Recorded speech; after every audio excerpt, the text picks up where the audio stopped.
Olá, amigos aprendizes do Evangelho. Nesse capítulo 10, temos o título de Dolorosa Perda, e o título já indica para nós o teor do que tem neste capítulo. A gente vai acompanhar um caso em que a intervenção da espiritualidade não foi suficiente para mudar as circunstâncias causadas pela decisão de um ser humano, guiado pelo seu livre-arbítrio, decisões que todos nós podemos tomar, mas lembrando que quando a gente fala em livre-arbítrio, a gente sempre está falando em sementeira.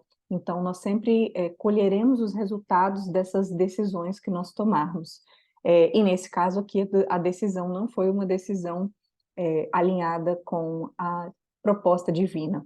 Calderaro é procurado no começo do capítulo por uma mãe muito aflita, cuja filha já estava sendo assistida por ele. Ele vai falar que há algumas semanas já estava acompanhando o caso dessa menina. E essa mãe relata que a situação assim estava à beira do extremo desastre. Antes disso ocorrer a situação, Calderaro resume para o André o contexto geral. Fala que aquela que se despediu, que veio contar a mãe aflita, ela deixou uma filha na crosta há 8 anos, e essa mãe criou essa filha extremamente mimada. E aí a jovem não desenvolveu a capacidade de trabalho, a noção de responsabilidade, mesmo pertencendo a um setor social muito nobre. Filha única, e assim que ficou sem assistência materna no plano da carne, dominou a casa, os governantes, subornou criadas, burlou a vigilância paterna e, com tantas facilidades materiais, precipitou-se com 20 anos nos desvarios da vida mundana. Interessante a forma como ele vai descrever aqui a situação dessa menina, porque ele diz assim, o Calderaro ainda, desprotegida, desprotegida. Olha só, pelas circunstâncias, não se preparou convenientemente para enfrentar os problemas do resgate próprio. O que é a desproteção que o Calderaro está dizendo aqui? Sem a proteção espiritual peculiar à pobreza, sem os abençoados estímulos dos obstáculos materiais e ainda por cima tendo a beleza transitória do rosto, abusou da liberdade numa ociosidade reprovável e adquiriu deveres de maternidade sem a custódia do casamento, e até pelo que diz aqui, sem nenhum relacionamento sério. E veja que eu quero chamar atenção para como ele mostra para a gente, mais uma vez, que o Espiritismo nos ensina isso, o quanto desafios materiais colocam os nossos pés no chão e, de certa forma, nos privam de abusos que o materialismo pode nos fornecer quando a gente tem muita tranquilidade financeira, dinheiro para gastar. Isso acaba nos dando uma liberdade que exige muita responsabilidade do uso desse dinheiro, e tantas vezes os sofrimentos são aquelas âncoras, âncoras de salvação, mas que nos prendem a situações de uma forma que consigamos ter uma vida mais reta. E aí, desde que essa menina nasceu, continuando o Calderaro a contar a história, ela é seguida de perto, não por um inimigo propriamente dito, mas por um cúmplice de faltas graves desde muito desencarnado, ao qual se vinculou por tremendos laços de ódio num passado próximo. E adivinhem quem que está sendo a criança que essa mulher está gestando? Aí o Calderaro continua, reconhecendo-se agora nessa situação, 25 anos, solteira, rica, prestigiada pelo nome da família, deplora tardiamente os compromissos assumidos e luta com desespero por se desfazer desse filhinho, o mesmo comparsa do pretérito.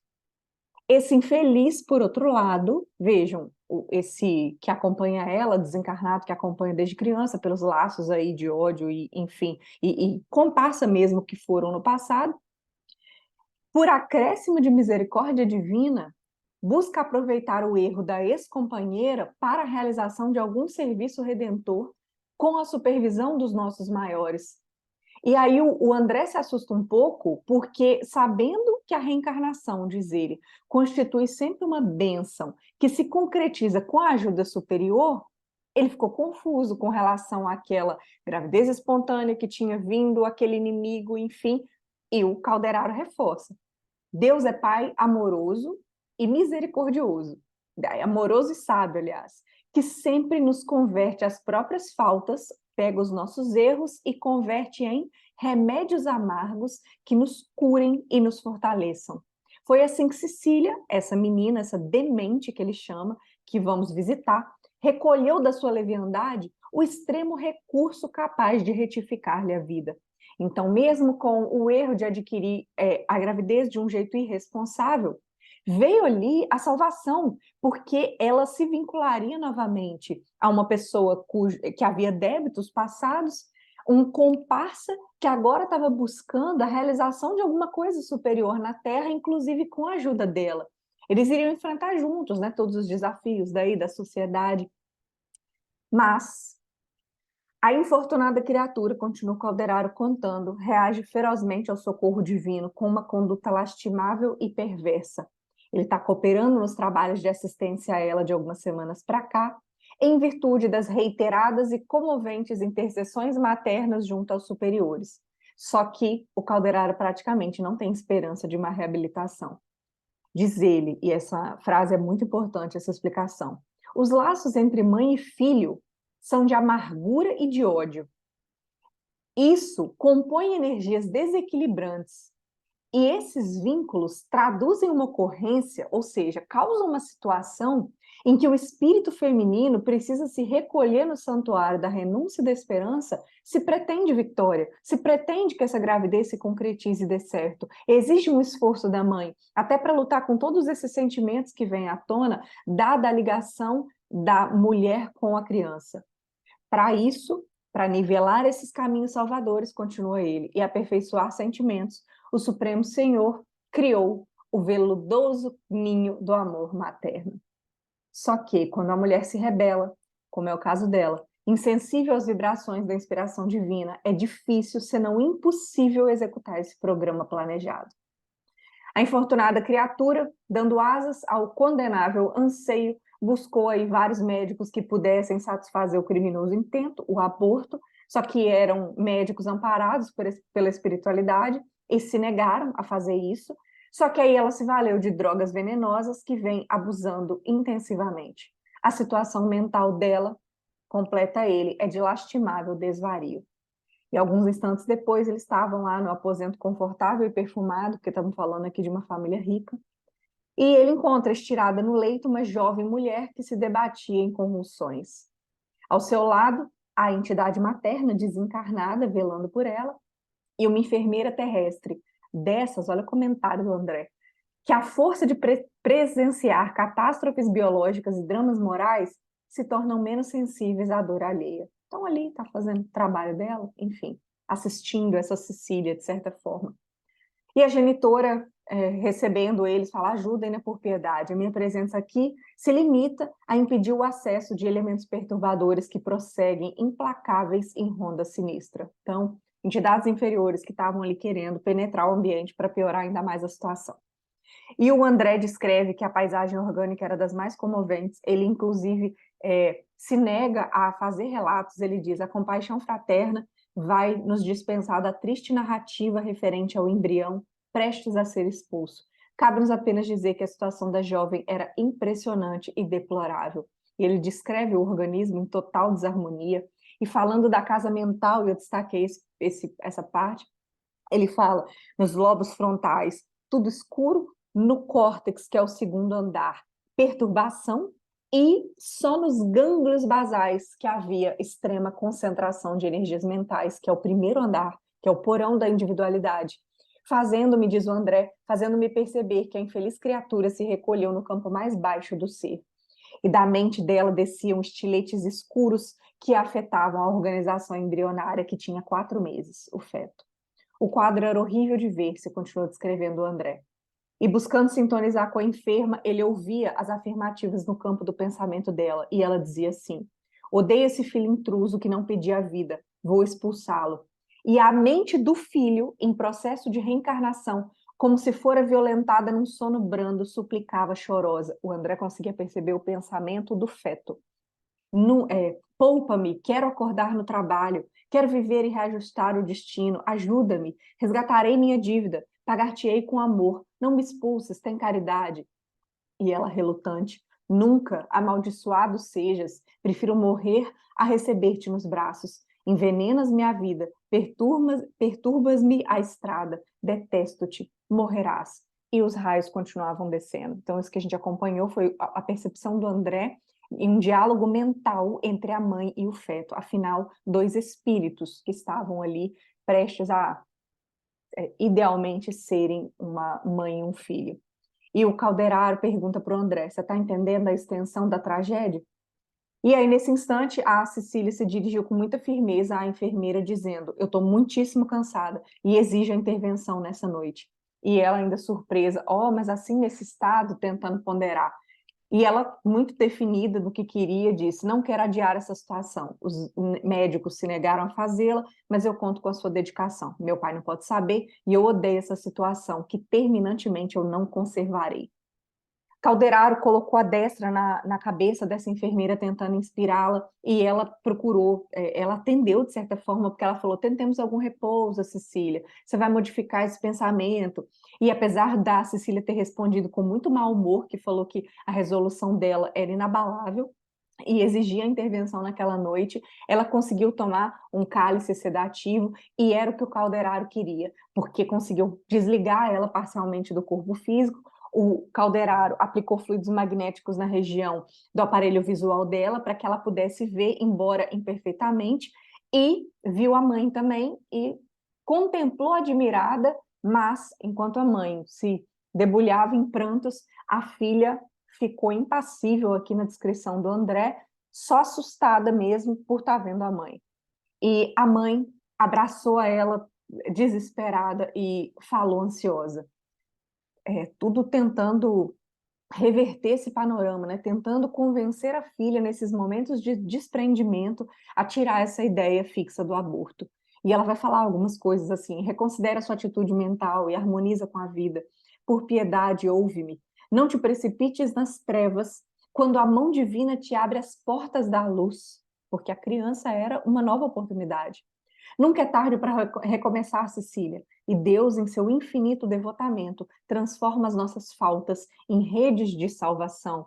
E fala para ela relevar os preconceitos da sociedade. Aí ela continua, a maternidade, iluminada pelo amor e pelo sacrifício, é feliz em qualquer parte, ainda mesmo quando o mundo, ignorando a causa das nossas quedas, nos nega os recursos de reabilitação e relegando-nos ao desamparo.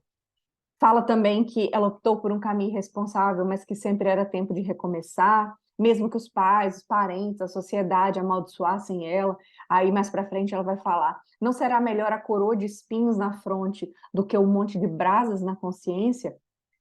E no final, que não fará no mundo a mulher que sabe renunciar? A tormenta rugirá, mas sempre fora de teu coração, porque lá dentro, no santuário divino do amor, encontrarás em ti mesma o poder da paz até a vitória, tentando fazê-la criar essa relação com o feto e ver todas as possibilidades futuras que podiam ocorrer se ela mudasse de ideia. E a enferma escutava praticamente indiferente, nem querendo pensar naquilo, mas a mãe ainda prosseguiu mais algumas frases. Não te fiques nessa atitude impassível, não isoles o cérebro do coração, não te detenhas em primazias da forma física, nem suponhas que a beleza espiritual e eterna erga seu templo no corpo de carne em trânsito para o pó, porque a morte vai vir de qualquer jeito, trazendo a realidade que confunde a ilusão. Ou seja, todo aquele panorama que ela tinha dos 25 anos, jovem, solteira, bonita, daqui a pouco não ia ser mais real. E ela continua: não persista no véu da mentira. Que falta te fará o manto das fantasias se dois pequeninos braços de veludo te conduzirem à renovação para a vida superior? Essas são algumas frases do monólogo, né, que a mãe teve, porque só ela falava, até que a Cecília objetou em pensamento de uma forma agressiva que até assombrou o André. Como é que você não me disse isso antes? Na terra, sempre satisfazia os meus desejos, nunca me permitiu trabalho, me favoreceu o ócio, que é ficar à toa, me fez crer na posição mais elevada que a das outras criaturas, me colocou numa posição em que todos os privilégios especiais me eram devidos, então eu podia tudo.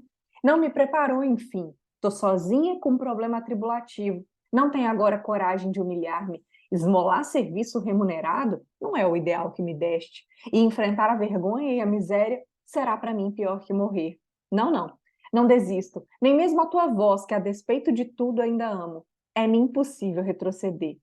E a matrona chorou ainda mais de amargura e com uma nova tentativa, uma derradeira tentativa diz: perdoa-me pelo mal que te fiz, querendo-te demais. Nem sempre o amor humano avança vigilante.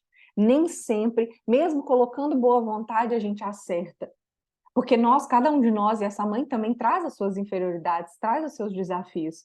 E ela continua. Por vezes a cegueira nos compele a erros clamorosos que só o golpe da morte em geral expunge. Não consideras, porém, minha dor?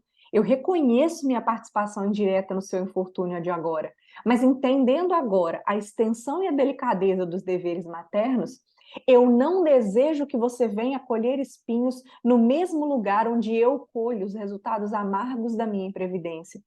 Porque eu age errado por excesso de ternura, não te desvies no acúmulo de ódio e de inconformação. E ela reconhece o erro dela. Ela fala: submeto-me, eu mereço. Ainda não chorei suficientemente para redimir-me de tão lastimável erro.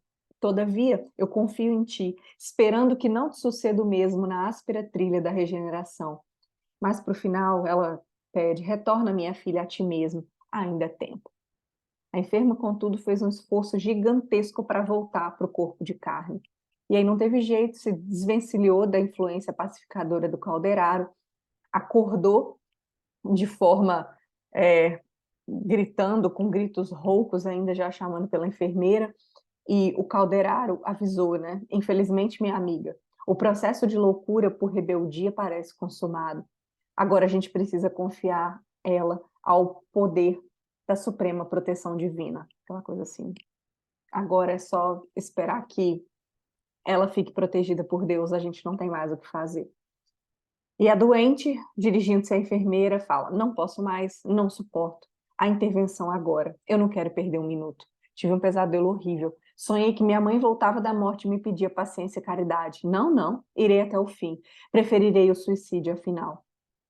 Inspirada pelo orientador, a enfermeira ainda fez várias ponderações, só que não teve jeito, ela ficou irredutível. Aí diz o André: e com assombro nosso, ante a genitora desencarnada em pranto, a operação começou, com sinistros prognósticos para nós, que observamos a cena sensibilizadíssimos. E o André comenta: nunca supus que a mente desequilibrada pudesse infligir tamanho mal ao próprio patrimônio. A desordem do cosmo fisiológico se acentuou instante a instante. Penosamente surpreendido, prossegui no exame da situação, verificando com espanto que o embrião reagia ao ser violentado, como que aderindo desesperadamente às paredes da placenta. A mente do filho imaturo começou a despertar à medida que aumentava o esforço de extração.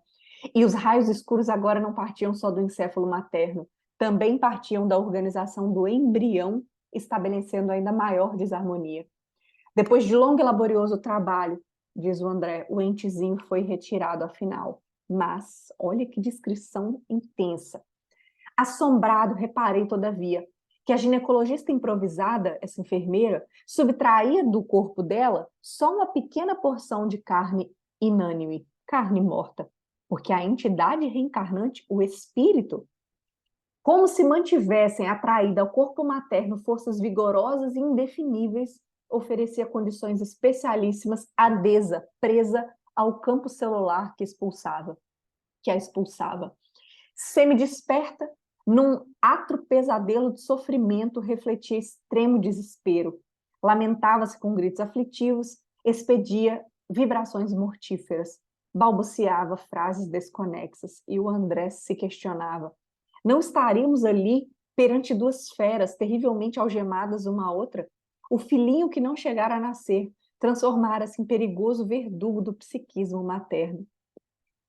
E com impulsos involuntários, ele espremia os vasos do útero, precisamente na região onde ocorre a troca do sangue materno e do feto, e provocou um processo hemorrágico, violento e abundante. O feto, já não a carne morta, o espírito provocou uma hemorragia no útero da mãe. E mais, deslocado e mantido ali por forças incoercíveis, o organismo perispirítico dessa entidade, desse feto, que não chegara a renascer, Alcançou em movimentos espontâneos a zona do coração, envolveu nódulos da aurícula direita, perturbou as vias do estímulo e determinando choques tremendos no sistema nervoso central. A situação agravou o caso hemorrágico e obrigou a enfermeira a pedir socorro imediato. E a mãe ainda gritava: odeia-o, nunca embalarei um intruso que me lançaria vergonha. E ambos, continua André descrevendo, mãe e filho, pareciam agora, por mais dizer exatamente, sintonizados na onda de ódio, porque a mente dele, do embrião, do perispírito do embrião, exibindo estranha forma de apresentação aos meus olhos, respondia no auge da ira: eu vou me vingar. Você pagará centil por centil, não te perdoarei. Não me deixaste retornar à luta terrena, onde a dor que nos seria comum seria de nós dois. Me ensinaria a desculpar-te pelo passado delituoso e a esquecer minhas cruciantes mágoas. Renegaste a prova que nos conduziria ao altar da reconciliação. Você me fechou as portas da oportunidade redentora. Entretanto, o maléfico poder que impera em você agora habita igualmente em mim. Trouxeste à tona da minha razão o lodo da perversidade que dormia dentro de mim. Negas-me o recurso da purificação, mas agora estamos novamente unidos e eu vou te arrastar para o abismo. Você me condenou à morte e por isso minha sentença é igual. Não me deste o descanso, impediste meu retorno à paz da consciência, mas não ficarás por mais tempo na terra. Não me quiseste para o serviço do amor, portanto serás novamente minha para a satisfação do ódio. Vingar-me-ei, seguirás comigo. E enquanto o André observava a intensificação das toxinas ao longo de toda a trama celular, o Calderaro orava em silêncio, invocando o auxílio exterior, ao que pareceu para o André. E realmente, daí a instantes, penetrava uma pequena turma de trabalhadores espirituais e o Calderaro deu as instruções. Eles foram chamados para ajudar a desventurada mãe, que permanecia junto com a filha infeliz até que a experiência se consumasse. Então, a equipe espiritual não foi nem chamada para ajudar a menina, não tinha mais nada para ser feito. Foi chamada para amparar a mãe naquele momento tão difícil. E o assistente, né, o Calderaro, convidou o André a sair, acrescentando: a desencarnação vai acontecer dentro de algumas horas. O ódio, André, diariamente extermina criaturas do mundo com uma intensidade e eficiência mais arrasadoras que as de todos os canhões da Terra troando a uma só vez. Vejam que ele vai comparar o ódio a uma guerra. É mais poderoso entre os homens para complicar os problemas e destruir a paz que todas as guerras conhecidas pela humanidade no transcurso dos séculos. E você não está me ouvindo falar uma teoria, você viveu com a gente, nestes momentos, um fato pavoroso que todos os dias se repete na esfera carnal. Estabelecido um império de forças tão detestáveis sobre essas duas almas desequilibradas que a providência procurou reunir no Instituto da Reencarnação, é necessário confiá-las ao tempo, a fim de que a dor opere os corretivos indispensáveis. E o André aflito ainda pergunta: ó, como ficarão, permanecerão entrelaçadas assim e por quanto tempo? E o Calderaro fitou ele assim com o acabrunhamento de um soldado valoroso que perdeu temporariamente a batalha e informou: agora nada vale a intervenção direta. Só poderemos cooperar com a oração do amor fraterno, aliada à função renovadora da luta cotidiana. Consumou-se para ambos doloroso processo de obsessão recíproca, de amargas consequências no espaço e no tempo, e cuja extensão nenhum de nós poderá prever.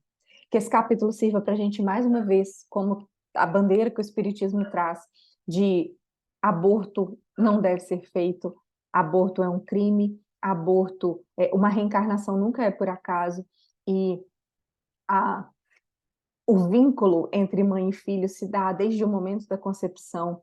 Existe ali um espírito com todos os seus anseios, com todas as suas propostas, sejam nossos amigos do passado ou inimigos do passado. Esse renascer é sempre uma oportunidade para os dois, é sempre uma oportunidade para toda a família. E vemos um caso que isso não foi bem sucedido, o renascimento, e como diz o Calderaro no final, só o tempo, só muita expiação, só muita dor, só muita luta cotidiana para fazer isso, esse elo de ódio, retornar aos elos de amor para que novas oportunidades surjam. Nada está perdido, a gente sabe que tudo se acerta ao longo dos séculos, ao longo das nossas reencarnações, mas por que não tomar as decisões certas para não causar mais atraso na nossa evolução espiritual? Por que não evitarmos cultivar qualquer tipo de ódio, sabendo que é uma guerra que a gente trava dentro de nós mesmos? Um abraço a todos, até o próximo capítulo.